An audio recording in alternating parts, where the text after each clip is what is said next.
Welcome to bird media. నేను వైష్ణవి. అభిమానం హద్దులు దాటితే ఎలా ఉంటుందో ఒక మహిళ చాటి చెప్పింది. మెగాస్టార్ చిరంజీవి తన ఉదార హృదయంతో అండగా నిలిచారు ఆమెకి. తనని కలిసేందుకు 100 కిలోమీటర్లు సైకిల్పై ప్రయాణించొచ్చిన అభిమాని రాజేశ్వరి కుటుంబానికి చిరంజీవి భరోసా ఇచ్చారు. ఆమె పిల్లల చదువు బాధ్యతని తనే తీసుకుంటా అని ప్రకటించి మరొకసారి తన ప్రత్యేకతని చాటుకున్నారు చిరంజీవి. ఇప్పుడు ఈ సంఘటన సోషల్ మీడియాలో వైరల్గా మారింది. మరి వివరాల్లోకి వెళ్తే, ఒక మహిళా అభిమాని తన చిరకాల స్వప్నాన్ని నెరవేర్చుకునేందుకు చేసిన సాహసమే ఇప్పుడు అందరి దృష్టిని ఆకర్షిస్తోంది. మెగాస్టార్ చిరంజీవిని కలవాలి అనే ఆకాంక్షతో 100 కిలోమీటర్లు సైకిల్పై ప్రయాణించొచ్చిన రాజేశ్వరి అనే మహిళకు చిరంజీవి అండగా నిలిచారు. రాజేశ్వరి చిరంజీవికి అభిమాని, మామూలు అభిమాని కాదు, వీరాభిమాని. చిరంజీవి సినిమాల మీదే కాదు, ఆయన వ్యక్తిత్వం మీదే ఆమెకి పెద్ద అభిమానం. గతంలో ఈమె జనసేన అధినేత పవన్ కళ్యాణ్ కలవటానికి కూడా అధోనికి నుంచి అమరావతి వరకు సైకిల్ ప్రయాణం చేసి వచ్చారు ఆమె. ఇప్పుడు అదే తపనతో మెగాస్టార్ చిరంజీవిని కలవాలి అనే ధ్యేయంతోనే కర్నూలు నుంచి ఏకంగా హైదరాబాద్ వరకు సైకిల్ పైనే ప్రయాణం చేశారు. పలు గ్రామాలు, పట్టణాల మధ్య ప్రయాణిస్తూ ఆమె చేసిన సాహసయాత్ర ప్రజల ప్రశంసలు అందుకుంటోంది. అయితే ఈ యాత్రలో మధ్యలో మెగా అభిమానులు ఆమెకి నీళ్లు, ఆహారం ఇచ్చి సహాయ సహకారాలు కూడా అందించారు.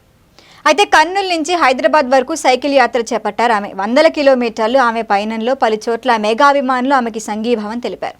అయితే హైదరాబాద్ చేరుకున్న తర్వాత రాజేశ్వరి తన పిల్లలతో కలిసి చిరంజీవిని కలిసి భావోద్వేగానికి గురయ్యారు. నాకు చిరంజీవి దేవుడిచ్చిన సోదరుడు అంటూ ఆయనకు రాఖీ కట్టి తన సోదర భావాన్ని వ్యక్తం చేశారు. ఆమె కళ్ళల్లో ఆనందంతో కన్నీళ్లు తిరిగి ఆ క్షణం చూసిన చిరంజీవి కూడా చలించిపోయారు. ఆప్యాయంగా ఆమెను ఓదార్చి సంప్రదాయబద్ధంగా చీర బహుకరించి ఆశీర్వదించారు చిరంజీవి. కేవలం ఆయన అక్కడితో ఆగితే మెగాస్టార్ ఎందుకు అవుతారు? ఆమె పిల్లల భవిష్యత్తు బాధ్యతని కూడా తనే తీసుకుంటా అన్నారు చిరంజీవి. పిల్లలు బాగా చదవాలి, మంచి ఉద్యోగాలు పొందాలి, తల్లిని గర్వపడేలా చేయాలి అని పిల్లలకి చెప్తూ వారి విద్యకు ఎంతైతే ఖర్చు అవుతుందో అదంతా తనే భరిస్తా అని కూడా హామీ ఇచ్చారు చిరంజీవి. ఇప్పుడు ఈ సంఘటనను సోషల్ మీడియా వేదికగా తెలుసుకున్నారు నెటిజన్లు. చిరంజీవి గొప్ప మనసును ప్రశంసలతో ముంచెత్తుతున్నారు. చిరు నిజ జీవితంలోనూ హీరోనే, అభిమానాన్ని బంధంగా మార్చిన ఉదాహరణ ఇది.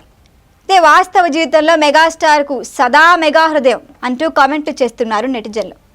అయితే రాజేశ్వరి చూపించిన అభిమానం ఎంతో మందికి స్ఫూర్తిదాయకం. చిరంజీవి చూపించిన ప్రేమ కూడా మానవత్వంతో నిండుంది. అయితే సినీ నటులను దేవతలుగా పూజించే అభిమానులకు ఇది మరొక చారిత్రక సంఘటనగా నిలిచిపోయింది. ఆయన ఆమె సాహసాన్ని గౌరవించారు. రాజేశ్వరి కుటుంబానికి మద్దతుగా నిలుస్తా అని చెప్పారు. ఇది ఒక నిజమైన నాయకుడు చేసే పని అంటున్నారు నెటిజన్లు. అయితే ఈ విషయం తెలియగానే చిరంజీవి గొప్ప మనసుపై సర్వత్రా ప్రశంసల వర్షం కురుస్తోంది. ఆయన కేవలం తెరపైనే కాదని నిజ జీవితంలో కూడా హీరో అని కొనియాడుతున్నారు. అభిమానుల్ని తన సొంత కుటుంబ సభ్యుల్లా చూసుకుంటారు అనటానికి ఇదే నిదర్శనమని సోషల్ మీడియాలో కామెంట్లు పెడుతున్నారు. మరి దీనిపైన మీ ఒపీనియన్ని కామెంట్ చేయండి. చూస్తూనే ఉండండి బర్డ్ మీడియా. ఈ వీడియో కనుక మీకు నచ్చినట్టయితే లైక్ చేయండి, షేర్ చేయండి, సబ్స్క్రైబ్ చేయండి. అలాగే పక్కనే ఉన్న బెల్ ఐకాన్ని క్లిక్ చేయండి.